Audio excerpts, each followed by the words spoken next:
All right, fellas, let's get right into it. Tonight's topic is if you gotta explain yourself, it's already too late. Now, what do I mean by this? Well, obviously, for those who are in the real world, as in working a traditional 9 to 5 job or any job where you gotta report to somebody. Yeah, of course. In this world, everything's based on logic, based on explanation. Like trying to secure a job. You naturally submit that CV, get that interview, explain bullet point by bullet point your credentials, what's good about you. But the thing is, with these, no emotions come into play. It's all basic logic. What do you have to offer? What do I have to offer the company? And then we negotiate a contract.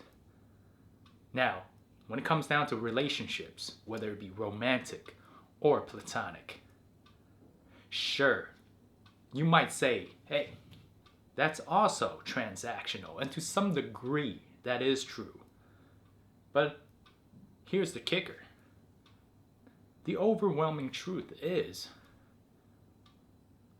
when it comes down to this, relationships are formed by emotions. That is the very core and basis of it. If it's simply logic, then you're merely acquaintances. Friendship is another level, let alone an actual romantic relationship.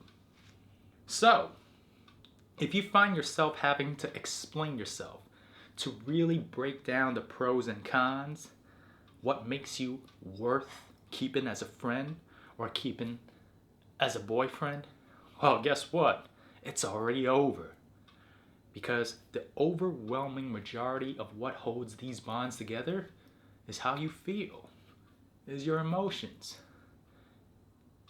Just think of it this way. If somebody makes you feel good, you know what I'm trying to say here. Physically, mentally, but of course, what I'm trying to emphasize is mentally. If someone makes you feel happy when you're around them, their presence, they're funny, they're chill, laid back, you're just comfortable around them. While it makes sense, you naturally like that and you want to spend more time with them because you want more of that nice, happy feeling. They make you feel safe, secure, you can just kick it, joke around, you're feeling happy. Of course, you want more of that. And vice versa, it's pretty self-explanatory, right? If someone makes you feel unease, give you that sense of doubt, like you're scared, hell, you're walking on eggshells, you're fearful of upsetting them, then what's the point? Why would you want to spend more time with them? It doesn't make sense, does it? If someone makes you feel negative thoughts, makes you doubt yourself, lose your mind, why the hell do you want more of that?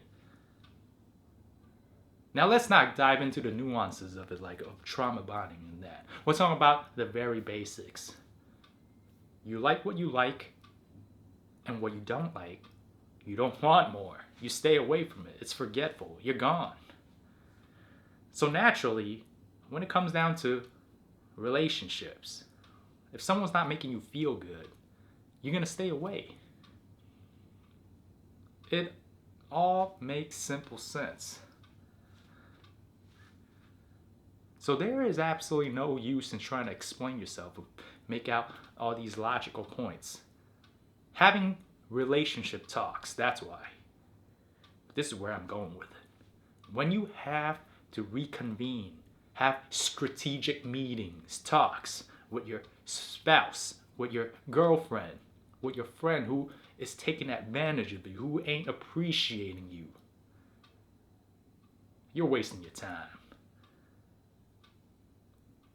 Because just think of it like this. If you tell them about it, are they going to go, oh, damn, you're right. Oops, I'm going to stop doing that. Sure, if they truly value you, you can say it. If they're trespassing, if they really don't know they're doing something that's upsetting, that you don't like, yeah, you can bring it up once. They'll be like, oh, my bad.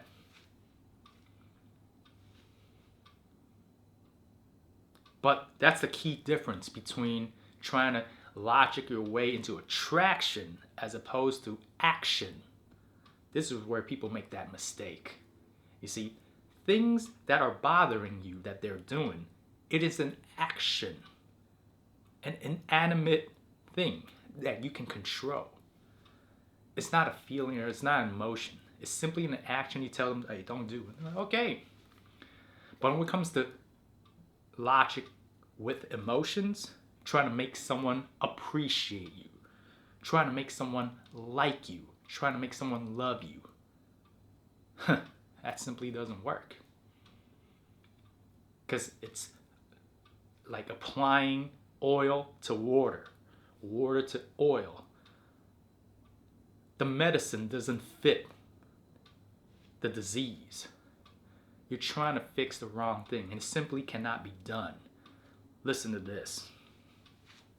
How many times have you heard people trying to explain how much money they got, showing them their bank account, opening their wallet? If you really think about it, you think the woman is going to go, oh wow, he's so rich, I'm so turned on, I want him so bad. Come on now. That simply does not work.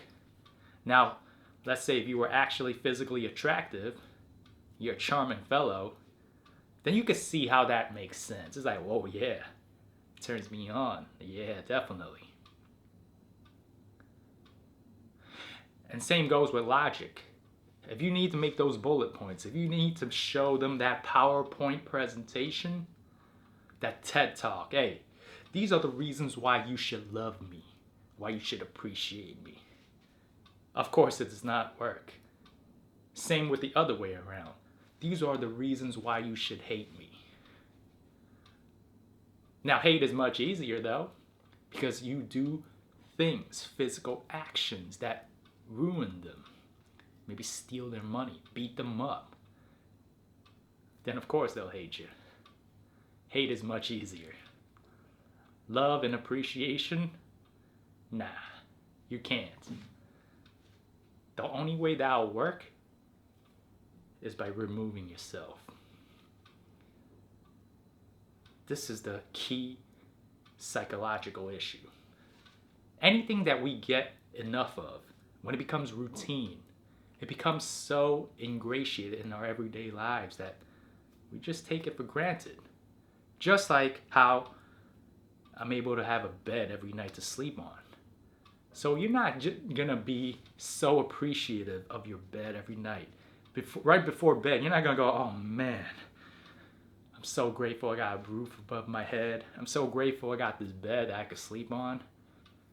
But perhaps one of those days when you're dead tired and just plop onto your bed, or the weekends where you get to sleep in and wake up completely rejuvenated.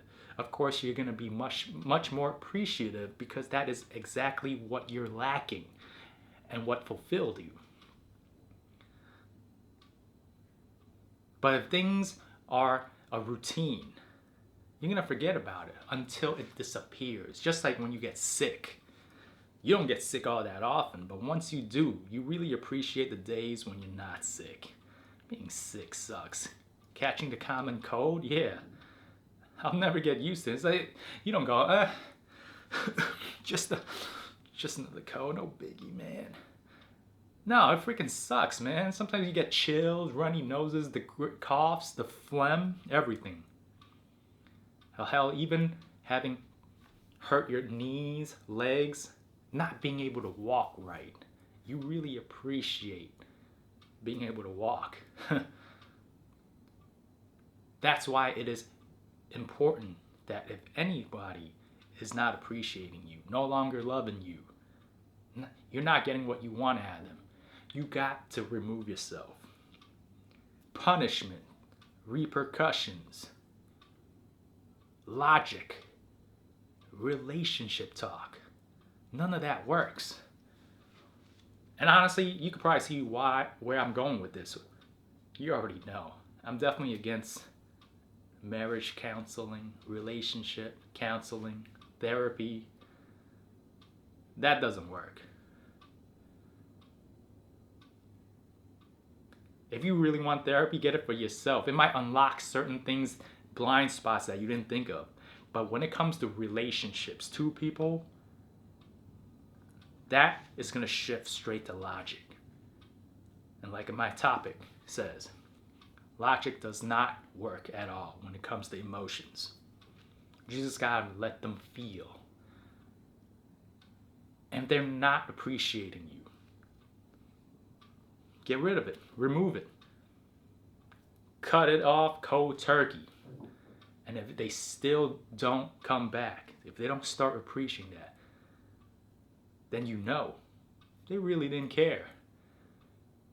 Just like if you're sick, if you can weather that, if you lose an arm, you're like, no biggie.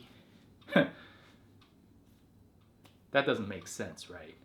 If an arm is really that important to you, a leg is that important to you, and you lose that, and you need to walk with a cane, you're wheelchair bound, when have you seen anyone go, it's all good?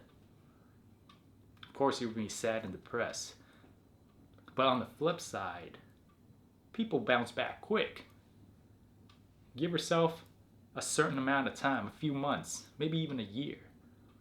Their baseline levels go back to normal.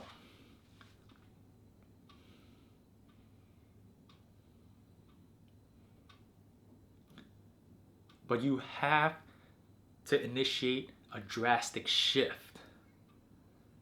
Because, like I said, given a routine, any amount of time, everything will settle down to a certain baseline level where your emotions are normalized. Just like when you graduate college, when you get that degree, when you get that pay raise, that promotion. Yeah, of course, you go out to celebrate, invite all your boys, celebrating the birth of your kid, your child, getting engaged, all that, all cause for celebration. But of course, you're not going to celebrate every day. Does it make sense? Every day you go, oh man, I'm so glad I'm engaged. And the next day, yo, so awesome, hell yeah, I'm still engaged. Of course now, or yo, I got a promotion last week, so awesome, man. Or like a year ago, I graduated college, man, let's go celebrate. Look, we all know how stupid that sounds. So really pay attention to that. And I'll catch you guys on the next vid.